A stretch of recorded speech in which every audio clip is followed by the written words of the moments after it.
Centre look में। नहीं, बिल्कुल सुबह से ही दिल थोड़ा सा उदास तो था, क्योंकि इस दिन को याद करते हुए और हमारे 2 साल पहले सरस्वती पूजा के दिन ही हम हमारे माँ सरस्वती जो साक्षात हम लता जी को मानते हैं, उनका निधन हुआ था। लेकिन ऑफकोर्स हम सब यही मानते हैं कि कुछ ऐसी आवाज़ें होती हैं जो हमेशा हमारे साथ ही रहेंगी, हमारे बाद भी ये आवाज़ें हमेशा रहेंगी। और इन सारी आवाज़ों में सबसे स्वर्ण अक्षरों में अगर कोई आवाज़ है तो वो लता जी की है।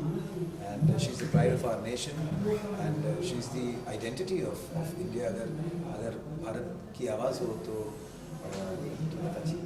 सिंगर्स के राइट्स के लिए लता जी ने सबसे पहले अभियान उन्होंने ही सबसे पहला कदम उन्होंने ही उठाया था। और बहुत साल पहले की बात हो रही, लेकिन अब जाकर फाइनली इसरा से इसामरा बनकर अब हम सिंगर्स, म्यूजिशियंस, सारे संगीत से जुड़े लोग एक साथ जुड़े हैं। और you know this is I am sure Lata ji very proud of this moment, this day.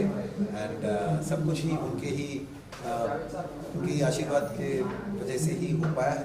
उन्होंने वो पहला कदम रखा था, तो आज जाकर हम यहाँ तक पहुँचे। मेरे पिताजी लता जी के बहुत करीब थे। मेरे पिताजी मेरे माता जी भी लता जी को काफ़ी दिन उनके घर पे बंगाली सिखाने जाती थी।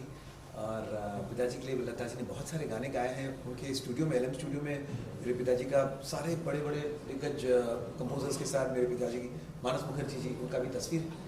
तो बचपन में हम कई बार डैडी के साथ प्रभुकुंज लता जी से मिलने गए थे। और जब भी मिलती थी मुझे कोई ना कोई किस्सा बताती थी।